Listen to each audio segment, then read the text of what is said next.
It is no secret that the creator economy is booming. It is actually worth $250 billion at this point and estimated to grow about 2x by 2027. There's no better time than now to actually start your personal brand and grow as a creator online. The best part about it is growing your personal brand online is actually just showing what you love to do, and that's so simple. You just have to get consistent. Speaking of consistency, in 2024, I posted a short form video every single day, and I grew 50,000 followers because of it. I've been trying to grow on social media for about 8 years and nothing happened, nothing budged. But once I set some goals and got myself really on par with going all in on myself, did I actually start to make some improvement. I've always been really into the entrepreneurial and self-help space and reading all these types of books as I was in college, very lost in college, mind you. Didn't know exactly what I wanted to do. I knew I really wanted to get an art job that had a salary attached to it. That was gonna be in animation.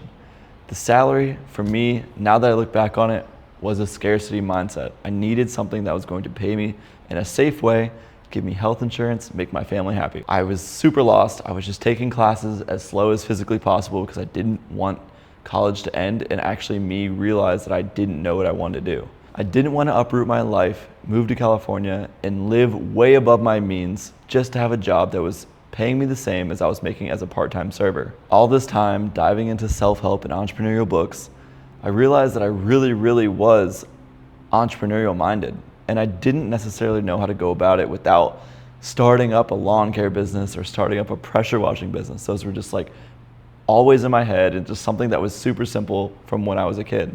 I didn't know the opportunity that you could have on social media to share your love and your passions to other people online and somehow make a living from it. There's so many different avenues that I didn't know were possible, such as brand deals, AdSense monetization, and selling what you're good at. Once I realized that entrepreneurship was something I really wanted to take on, I started with the most simple stuff. I was looking into drop shipping, anything that was hot. I got into social media marketing. I made an agency, didn't make any money from it. I was trying to find clients, learning how to do ads, but I realized that I got into this mode where I would research over and over until every single nuance was met and all my motivation and momentum was killed. I kept looking for answers for questions that I didn't even need the answer to. The question I really needed to answer was, when was I gonna start? For some reason, I didn't have any concept of the fact that as long as I just started and kept the momentum of chipping away every single day, it would actually over time compound into something large.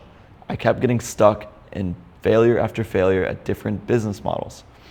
I realized that that was probably leading to an underlying cause, and that underlying cause was the fact that I had no trust and belief in myself. I had no conviction in what I was selling. I had no belief in the fact that I could do what I say I will do. And I didn't trust the fact that I was able to do it at all. I didn't have any reason to trust myself. I gave myself no reason.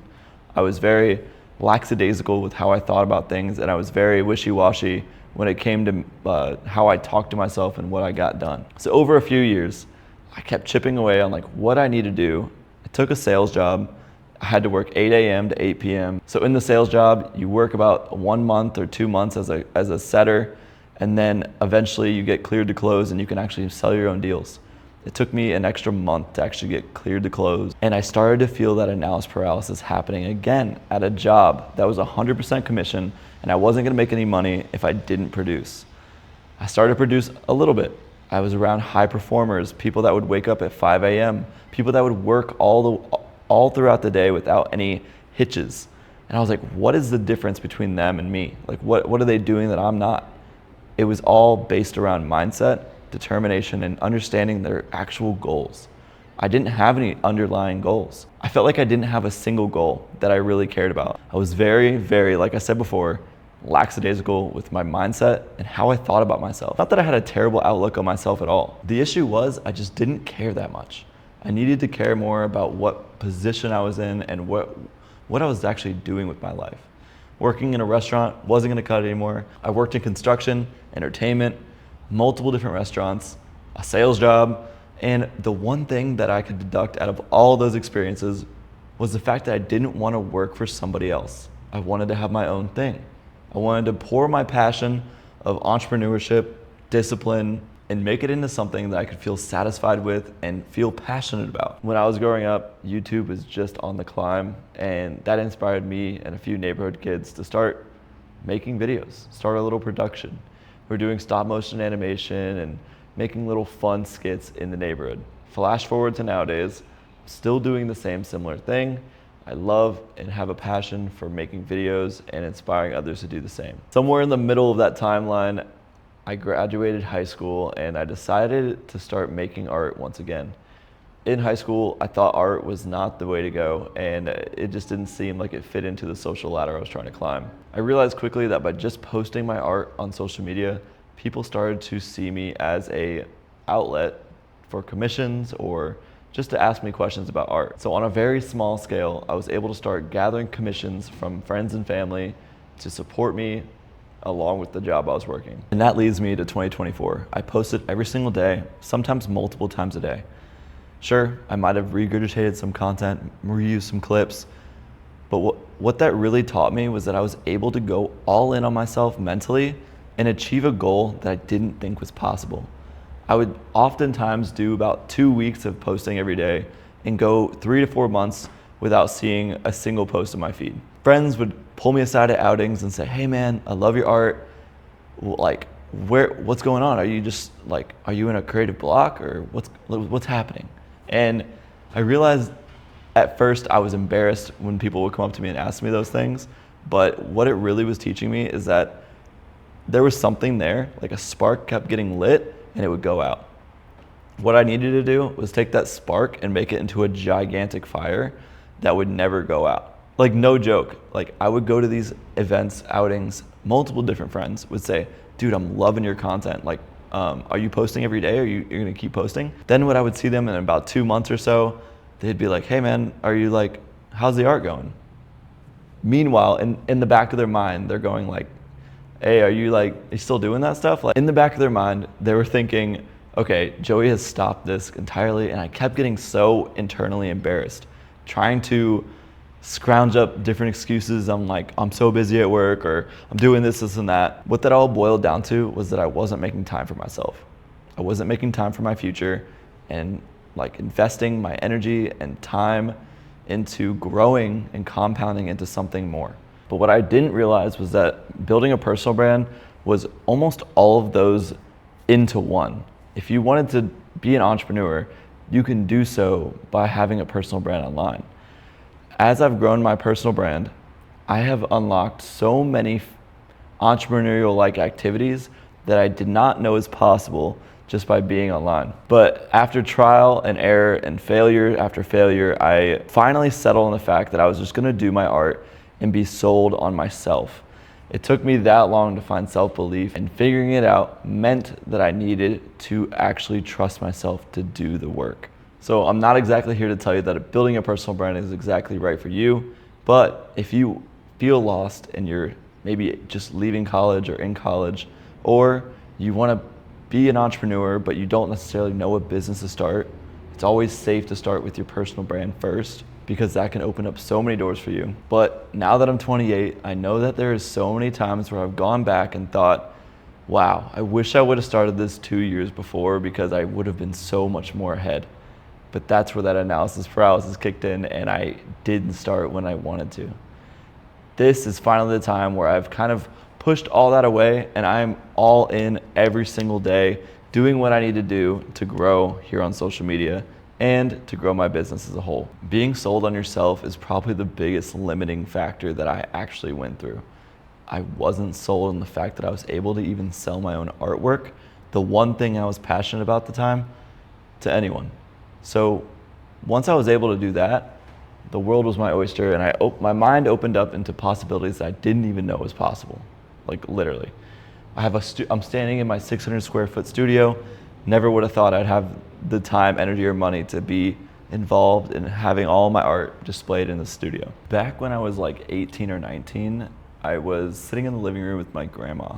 I call her Nana. So Nana was like, "You gotta do something with art. You have to do something creative." And I just took her word for it. I said, "Okay, like what? Like should I paint? Should I go to college for it? What should I do?" And obviously at the time she didn't really have any foresight on what that exactly was, but I took that and ran with it. I respected a lot of the things she had to say, and shortly after, about a year later, she passed. Not telling you this to feel sorry, but I'm just saying Nana definitely had a huge impact on the route that my life took. She wanted me to do something creative. She knew that I was artistic and that I was able to see things that a lot of people didn't see that she knew. She knew that my brain worked a little bit differently than my other cousins or people I knew. Maybe it was the ADHD, or maybe it was just not being able to pay attention to anything in school, but I definitely think she was onto something. Whether it's your Nana giving you advice on what you need to do in life, or it's just yourself knowing deep down what you need to do, it's so important to listen to that voice. I spent so many years trying to hide my face on my social media, trying to just share my art and leave it at that. You know, like very two-dimensional. Hey, this is what I'm up to. See my cool art, leave a comment, whatever, share it to your story.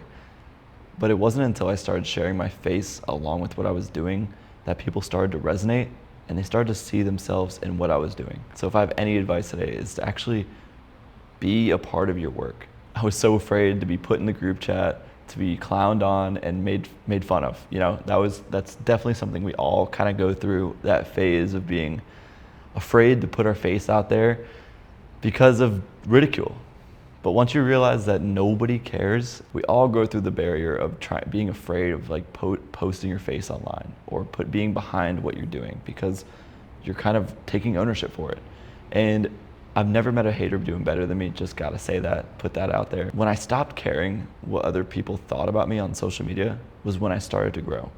The cringe things that we think about, the being afraid to be put in the group chat, it all became obsolete. I didn't give a shit about what people thought of me, how people perceived me. I knew that if I shared my work online, it was being super authentic to me. But if I felt like I was being annoying or being cringe or whatever, if I started to feel those ways about myself, that wasn't being authentic to me and ultimately wasn't benefiting me. So I started to block out what people were thinking or saying or feeling. People can unfollow if I'm being annoying, whatever it is.